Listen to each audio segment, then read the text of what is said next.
একজন কেন দেশ ছাড়তে বাধ্য হয়েছেন যখন দেশকে নিয়ে এত ভাবনা আপনার, এত কিছু করতে চান আপনি, এত স্বপ্ন আপনার, কেন অ্যাসাইলাম প্রার্থী হতে হলো বিদেশে গিয়ে? 2018 সালে যখন নিরাপদ সড়ক আন্দোলন চলছিল, সেই সময় যেদিন শহীদুল আলমকে গ্রেপ্তার করা হলো আর কি, ওই দিন আমি সকালবেলা আমাকে ডিজিএফআই থেকে ডাকা হলো তাদের অফিসে যাওয়ার জন্য। এবং যিনি ফোন করেছিলেন উনি নিজের পরিচয় দেন মেজর ফারহান বলে, এবং আমাকে বলা হয় যে ভদ্রতা করেই উনি প্রথম ফোনটা করেছিলেন, এবং বলা হয় যে আমাকে ডিজিএফআই অফিসে যেতে হবে। আমি জিজ্ঞেস করলাম যে কেন, আমি সিভিলিয়ান, ডিজিএফআই কেন আমাকে ডেকে? বলে আমাদের কিছু জরুরি আলাপ আছে আপনার সাথে। আমি বললাম আলাপ আছে, ঠিক আছে, ফাইন, আপনি আসেন, আমার অফিসে আসেন, আমার বাসায় আসেন, একটা কোনো নিউট্রাল জায়গায় আসেন। প্রথমে মনে হলো অ্যাপারেন্টলি সে দেখা করতে চায়, বললো যে আমরা একটু পরে জানাচ্ছি, আমার বসের সাথে আলাপ করি। একটু পরে 5 মিনিটের মধ্যে আমাকে ফোন করে খুব রূঢ় ভাবে তখন বলল, আপনাকে আজকেই আসতে হবে এবং সন্ধ্যার আগেই আসতে হবে ডিজিএফআই অফিসে।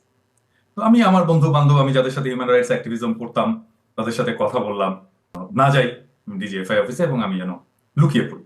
এবং আমি তখন থেকে লুকিয়ে পড়ি, এবং পরদিন আমার বাসায় ডিজিএফআই রেড করে, আমার অফিসে রেড করে ডিজিএফআই। তারপরে মনে করলাম যে আর থাকাটা অনুচিত, কারণ আমার বাসার সামনে তারপরে ডিজিএফআই গার্ড বসালো, সারাক্ষণ ধরে নজরদারি, এবং আমাকে খুঁজে বেড়াচ্ছে বিভিন্ন জায়গায়, আমি যে সমস্ত জায়গাগুলোতে যেতাম। তারপরে আমার দেশ ছাড়তে বাধ্য হওয়া, তাছাড়া তো ডিজিএফআই আমাকে ধরে নিয়ে যেত। এবং ওই সময় আমরা জানি যে ডিজিএফআই যাদেরকে ধরে তাদের বেশিরভাগই ফেরে না। যারা গুম হয়েছে তাদের একটা ডকুমেন্টেশন করছিলাম।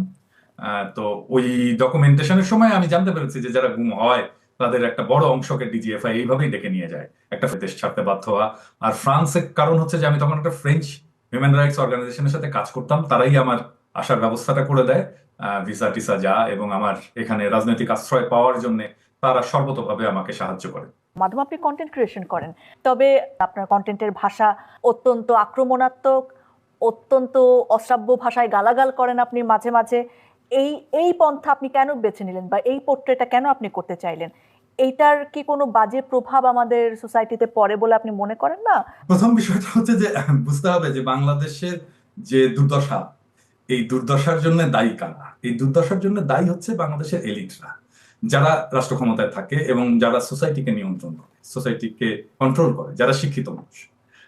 এবং দেখেন, এরাই বাংলাদেশের সম্পদটাকে বিদেশে পাচার করে, এবং সেই কারণেই বাংলাদেশের এত দুর্দশা। আপনি যদি সাধারণ মানুষের কথা বলেন, তারা কখনোই বাংলাদেশের সম্পদ কোথাও পাচার করেনি, বরং বাইরে থেকে উপার্জন করে দেশে নিয়ে আসে। এবং এরাই সেই মানুষ যারা বাংলাদেশের ইকোনমিটাকে বাঁচিয়ে রাখছে। বাংলাদেশের এলিটরা ইকোনমিতে একটা ফুটা পয়সা কন্ট্রিবিউট করে।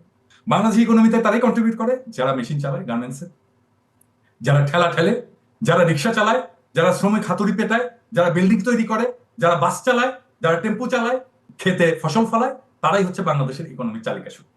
এবং এরা বাংলাদেশের ইকোনমিকে দাঁড় করে রাখছে। কিন্তু তাদের উৎপাদিত যে সম্পদ, সেই সম্পদটাকে চুরি করে পাচার করে কারা? এলিটেরা। এই এলিটদের ভয় তিনটা: একটা সম্মান হারানোর ভয়, একটা মাইর খাওয়ার ভয়, আর একটা সম্পদ হারানো।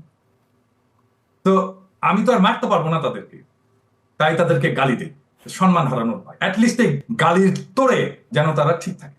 এই গালির তোরে যদি তারা ঠিক থাকে, তাহলে বাংলাদেশকে আমরা কিছুটা সাইজ করতে পারবো। আদারওয়াইজ এরা বাংলাদেশের 18 কোটি মানুষের জীবনকে দাসের জীবন বানায় রাখবে।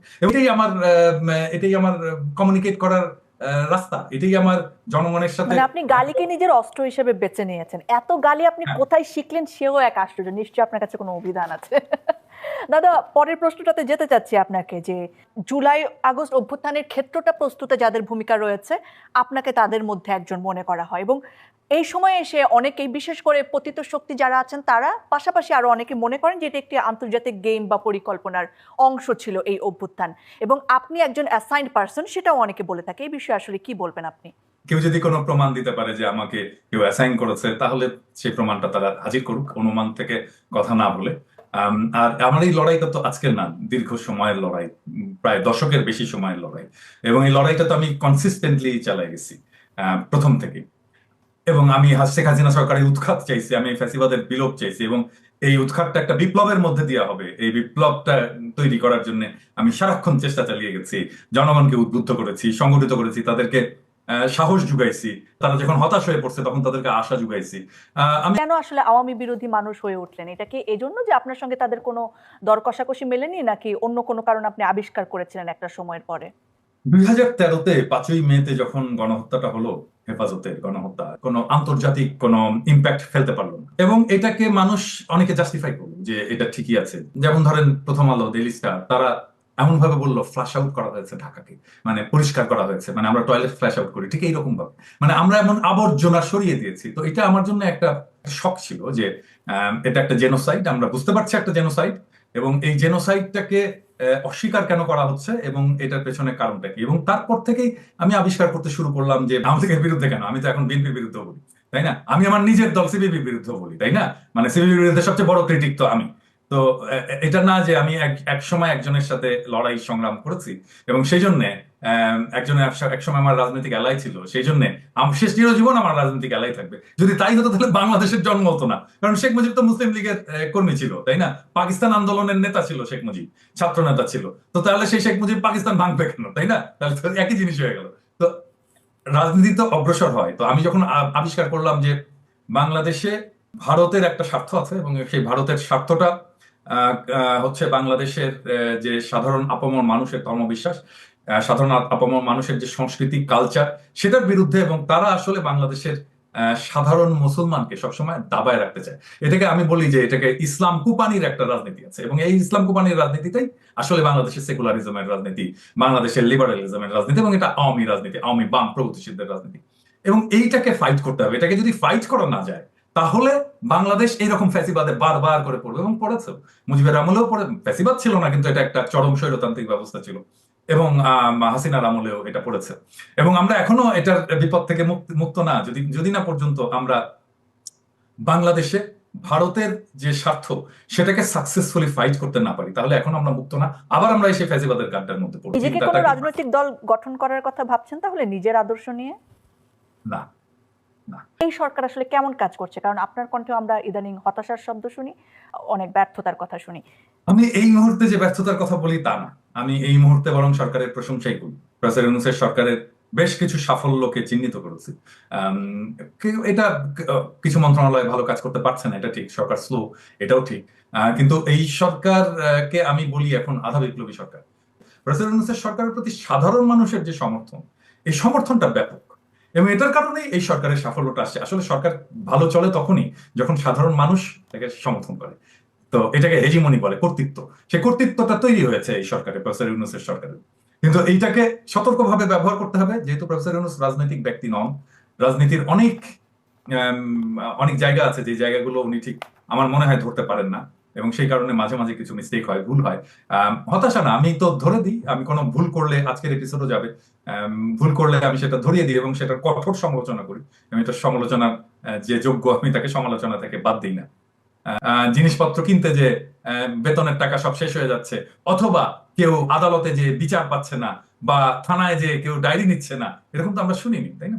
তো আমরা গত এক বছর আগের যদি সময় দেখি, সেই সময়ের চেয়ে ডেফিনেটলি আমাদের জনগণ, দেশের মানুষ ভালো আছে। এনসিপির নেতা সাজিদ আলম বলছিলেন তার ফেসবুক একটা পোস্টে যে ডক্টর মোহাম্মদ ইউনূসের নেতৃত্বাধীন সরকার আরো 5 বছর থাকা দরকার। বলেন যে সংস্কারের পরে আসলে নির্বাচন দিতে হবে, পুরোপুরি সংস্কারের পরে, কারণ সংস্কারের জন্য এই অভ্যুত্থান হয়েছে। পাশাপাশি বিএনপি যদি বলি বা অন্যান্য রাজনৈতিক দল অনেকেই বলেন যে খুব অল্প, খুব প্রয়োজনীয় সংস্কারের পর দ্রুত নির্বাচন দিতে হবে, পারলে সেটা এই ডিসেম্বরের মধ্যে দিতে হবে। ইউনূস নিজেই একটা পদ্ধতি বলেছেন যে ঐকমত্য কমিশন, এবং ঐকমত্য কমিশনে উনি যেতে চান সব রাজনৈতিক দল মিলে যে সংস্কারটুকু চায়, শুধু সেই সংস্কারটুকু তিনি করবেন, করে তিনি চলে যাবেন, নির্বাচন দিয়ে তিনি চলে যাবেন। এবং সেই জন্যই তো ঐকমত্য কমিশন, এবং সেখানে ডাকা হচ্ছে। বিএনপি তো এখানে আসছে না এবং এইখানে পার্টিসিপেট করছে না ঠিক মতো। মানে যদি আমরা এটা মনে করি, বা রাজনৈতিক দলগুলো যদি এটা মনে করে যে প্রফেসর ইউনূস কোনো সংস্কারই করবে না, চলে যাবেন, সংস্কার না করে এখনই নির্বাচন দিয়ে চলে যাবেন, সেটারও একটা ঐক্যমত দরকার। সব রাজনৈতিক দলকে সেটা একটা মনে করতে হবে। তো আপনার মনে হয় যে বাংলাদেশে এই ঐক্যমতটা আসা সহজ হবে, যেখানে বিএনপি বলছে যে রাজপথে তারা নামবে নির্বাচন না দিলে? একটা জায়গায় যেখানে আলোচনার জায়গা খোলা আছে, সেখানে যদি কেউ বলে যে আমি রাজপথে যে নামবো, এটাই তো দূরভিসন্ধি। মানে তাহলে তার মাথার মধ্যে অন্য কিছু আছে। আবার এনসিপি সময়ে এসে পুরো ন্যারেটিভটা, মানে পুরো ব্যাপারটা একই আছে, খালি ওই যে ডাকনামটা বদলেছে আর কি। ওই যে স্বৈরাচারের দোসর, নানা শিল্পী, নানা সাংবাদিক, নানা চাকরিজীবী, নানা বুদ্ধিজীবীদের এরকম ট্যাগিং দেওয়া হচ্ছে। যে এরকম ট্যাগিং দেওয়া হয়েছে, কিন্তু যে ট্যাগিংটা যথার্থ হয়নি। দু একজনের নাম বলো শুনি। যদি তুমি বলো যে চঞ্চল চৌধুরীকে ট্যাগিং দেওয়া হয়েছে, সে তো ফ্যাসিবাদের দোসর, তাই না? তো সত্য। এটা না, তো আপনি মিথ্যা। আসলে কিভাবে বলছেন ফ্যাসিবাদের দোসর হওয়ার ক্রাইটেরিয়া গুলো কি, সেটা একটু জানতে চাই। চঞ্চল চৌধুরী এই যে সেকুলার এস্টাবলিশমেন্ট, আওয়ামী লীগের যে এস্টাবলিশমেন্ট, সেটার একটা পার্ট। সে বলেছিল যে যারা মুক্তিযুদ্ধের বিরোধিতা করে তাদের ওই রকম একটা কিছু কথা বলেছিল, তাদের রক্তের দোষ আছে। তারপরে যখন 2014 সালে যখন বিএনপি আন্দোলন করছে ইয়ে নিয়ে, তত্ত্বাবধায়ক সরকার নিয়ে আন্দোলন করছে এবং একটা দীর্ঘ সময়ের হরতাল টরতাল অবরোধ টবরোধের মধ্যে দিয়ে যাচ্ছে, ওই সময় চঞ্চল চৌধুরী খালেদা জিয়ার বাসায় যে ইয়ে টাঙায় দিয়ে আসছে, মানে একটা প্রতিবাদ লিপি দরজার সামনে যে বিক্ষোভ করছে এবং প্রতিবাদ লিপি টাঙায় দিয়েছে। কারা করছে এটা? আওয়ামী লীগের লোকজন তো করছে। ও তো আওয়ামী লীগের লোক, তাই না? এমনকি এই হাসিনার সামনে যে সে মেঘ ছম ছম করে ওগো মা বলে একেবারে যে একটা সুর দিল আর কি, তারপরে সুর দিয়ে শেষ না, গান শেষ করার পরে ষষ্ঠাঙ্গে প্রণাম করলো আর কি যে চঞ্চল চৌধুরী। তার মানে তার আনুগত্যটা কোথায়? তো তাকে ফ্যাসিবাদের দোষর বলবো না তো কি বলবো?